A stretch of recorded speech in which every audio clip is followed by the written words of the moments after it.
Alright, it's whatever day it is. And I got the whole car stripped out fully, all the windows and everything out. I got the dashboard out. I'm not 100% sure what exactly I'm going to do with over there, but I'll make a quick video of how to disable the theft system on this car. Now the reason why I put the theft lock, while bypassing the theft lock in the first part of this video, is because when you start unplugging the computer and disconnecting the battery, it may trigger the theft to kick in. Once again, you want to make sure that the car is already running and already functioning before you cut the theft, because when you try to bypass that, if the theft lock is already engaged, it will not do anything and you will have even more troubles trying to get it going again. There's a few ways that you can, well, there is one way that I normally do when it gets into theft lock is I just leave the key on for 10 minutes, shut it off, leave it on for another 10. There are procedures online of how to do that, but I'd advise you just before you even start stripping anything is you just disconnect that, just cut that one wire for the theft lock, because it's just so much easier.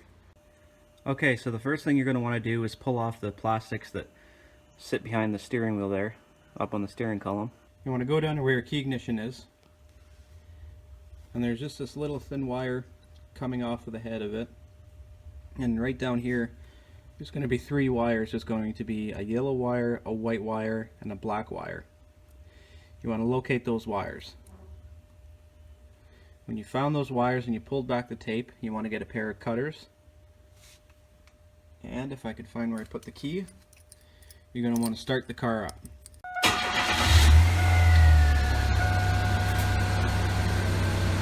And with the car running, come back down here, locate your yellow wire, and cut the yellow wire. So all you have remaining hooked up is the white and the black wire. The yellow wire you can just tape back somewhere out of the way. And on another note, on these newer style Cavaliers and Sunfires, you need to have the instrument cluster hooked up. So when your cluster is hooked up, you'll see the theft system light will stay on steady. It's nothing to worry about. It's just saying, hey, we can't locate what kind of voltage is coming off the key, so there's a problem.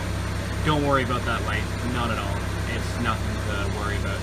And this wiring harness right here going into the cluster is the same 3 wires that we were looking at, the white, black, and yellow. And everything gets ran through the cluster when it comes to the theft system. So that is why it is very imperative. And I figured once I bypass the theft system, I'd just be able to pull the instrument cluster out altogether. So when I had the car running, I unplugged that and the car instantly died. So yeah, it's very, very imperative that you have the instrument cluster in for your anti-theft. And you can do this to just about any car. It doesn't have to be a derby car.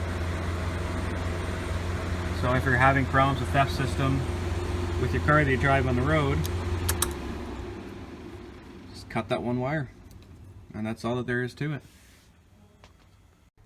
And that's how you bypass the theft system on 96 and newer Cavaliers and 97 and newer Sunfires. Okay, so now we're going to go on to moving the computer. First things first, we're going to make sure that the battery is fully disconnected and removed if it still has a battery in it. Same with anything doing electrical, removing airbags, anything like that. You want to make sure that obviously the vehicle has no power going to it.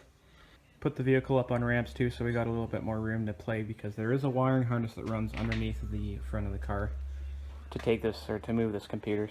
We got tons of room to do that now. So we're going to move this evap box here. We can completely get rid of that. There's a couple 10mm bolts. There's one there and then the other one on the other side. And then essentially when we remove those 2 bolts, the computer actually slides downwards. And then once it slides downwards, there's 2 bolts that hold on the actual connectors on the computer. So I'll get to removing that and then I'll come back when I get everything pulled down. Okay, so we got the charcoal canister off, and don't be afraid to cut wires. I mean, this one was already half chewed, and when I dropped it, it just broke right off thanks to the mice and the rats that were in here before. There was one 10mm bolt right here to pull off, and then that just essentially dropped out and I can kind of wiggle it out of the way. We got the 10mm bolt here, and I completely forgot we have to remove the horn as well, which is just a 13mm bolt there. And pull that out and the computer will slide right down. Okay, so we got the computer down here. And there's 1, 2, 7mm bolts to take these 2 wiring harnesses off. And as you're cranking the bolts off, you can start to see these connectors here actually pull out. And these are color coded, so don't worry about worrying which one goes. So I'm going to go ahead and pull these off and then we'll start rerouting everything.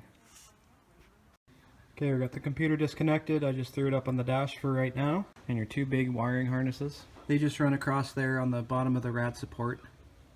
And you just keep pulling the wires until we get over to the other side. And I'll meet you over there.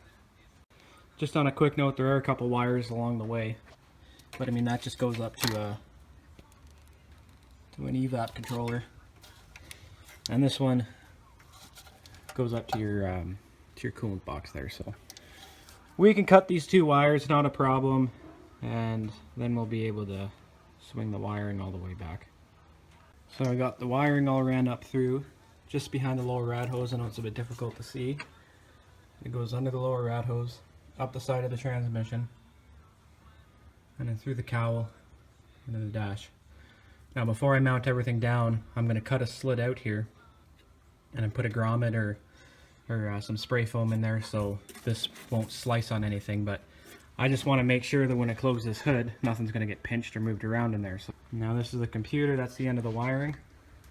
And I'm likely just going to have the computer sitting right here, and I can strap her down to the existing bar there. And on these plugs, there's a blue one, and there's a black one. If you look on the computer, flip it over here. One side here says blue, and that says black, so it is pretty idiot proof to put this thing back together, so I'm going to go ahead and put it back together right now. So that's in there, bolted back up. And like I said, just put a little bit of a notch in there for the wiring, tie everything down, and that's the computer moved officially. Till next time, guys, don't forget to subscribe, like, share the video, tell everyone, and don't forget, Derby on.